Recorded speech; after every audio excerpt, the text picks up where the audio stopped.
Hello po guys, maglakad-lakad muna kami ni Bunso. Ang sarap kasi maglakad-lakad dito guys. Kasi nga sa view pa lang talagang marirelax ang isip natin. Ang ganda kasi ng view dito guys. Kaya dito kami naglakad-lakad at nagpaaraw ni Bunso. Kaya samahan nyo kami guys hanggang dulo. So, ito talaga ang gusto ko, yung mapupuntahan ko, yung mga ganitong lugar guys, yung mga may puno. So, para kasing nare-relax ang isip at katawan ko, yung nakakapahinga tayo ng mabuti kasi nga tahimik at sariwang hangin, talagang ma-relax ka talaga pag nandito ka sa may ganitong lugar guys, na tahimik, na may mga puno. Dati kasi guys, hindi ko magagawa ang mga ito, no, yung mga gusto kong puntahan, hindi ko pa magawa dahil nga ayan, dahil busy-busy pa talaga ako. Halos hindi talaga ako nagde-day off sa aking tindahan kasi araw-araw talaga ako nagtitinda, nag-open ng tindahan guys. So ngayon sa awa ng Diyos dahil sa ayun, sa pagsusumikap natin, natupad natin ang ating pangarap at dito nga kami nakabili ng bahay. Kaya ito, nakakapunta kami dito at nakakapunta ako dito sa gusto kong puntahang lugar. So yun guys, ang saya lang, no? Kasi dati lang tayong gustong pumunta dito. So ngayon napupunta na natin. Yung maka-relax na tayo, yung may mauwian din tayong sariling bahay. So ayun, kaya thank you Lord talaga kasi ito tulad nga ngayon na umuwi kami sa bahay, kaya sinusulit ko talaga guys ang pagkakataong ito na makapag-relax at makapahinga. Kaya naman mapapa-thank you Lord ka na lang talaga. At pagkatapos nga namin magpaaraw ni Bunso, so ito, kakain muna kami ng aming favorito. Favorito namin to guys, lato. And then, sinabawang hipon. Sinigang na hipon to guys. Sigop muna tayo ng sabaw. Ang sarap ng sausawa natin.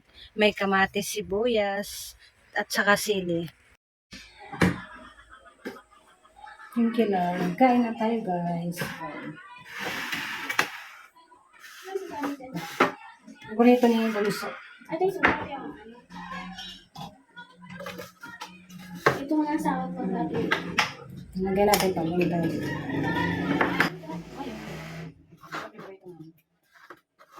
Ito ba siya? Kami lang muna ni Bunso. Kain tayo. Bye, kain kami. At kami nga lang muna ni Bunso kumain, guys. Kasi yung papa niya ayaw pang kumain. May kausap pa dun sa labas. And then, yung isa kong anak ay kakakapi lang niya, kakain lang niya ng tinapay. Kagigising lang kasi niya. Ayaw niya kasi sumama sa amin. Tinanong ko kasi siya kagabi. So, kaya ayun, hindi ko na lang siya ginising kaninang umaga at hinayaan na lang namin na matulog siya. Kaya ayan, ayaw pa niya kumain kasi busog pa daw siya. Pero kanina din guys, bago kami umalis, nagkape na rin kami at kumain ng pandesal. So nagutom, kakalakad. Talagang inikot namin yung magandang view. Malapit lang dito yan sa bahay namin guys, kaya ito sinusulit, no? Kaya pag nauwi kami dito sa bahay, walang ginagawa, kundi ayan, kumain, mag-relax, maglakad-lakad, kung saan namin gustong puntahan, mapupuntahan. Kaya ito, sinusulit ko talaga. Kaya kain lang ako ng kain dito guys, kasi pagdating naman doon sa tindahan, so hindi na natin magagawa ang mga ito kasi nga syempre talagang pagdating sa tindahan inuuna natin yung mga dapat i-display at talagang busy tayo minsan na lilipasan ng gutom o di ba talagang sakripisyo kasi mayroon tayong binabantayang tindahan.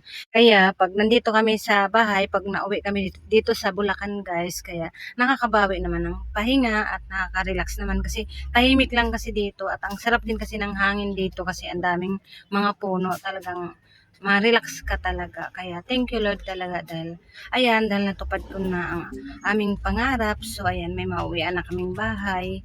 Kasi doon sa tindahan guys ay nag-rent lang kami pero nandun pa rin kami. Nagtitinda pa rin ako kasi ayun, nandun nag-aaral ang mga anak ko.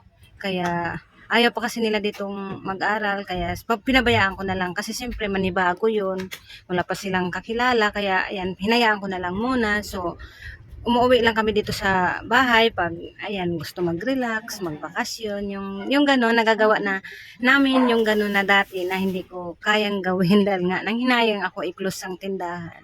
So ngayon dahil nga may mauwian na kami, kaya ayan talaga sacrifice muna ang tindahan. Bawi na lang pag nag-open naman kami, bawi na lang talaga ako na ayan. Talagang kung ano yung mga kulang naman, talagang siyempre kailangan kumpletuhin natin yung ating tindahan dahil malaking tulong talaga yun sa atin sa pang-araw-araw, sa mga gastusin, lalo na sa mga bayarin. Kaya malaking tulong pag mayroon tayong hanap buhay.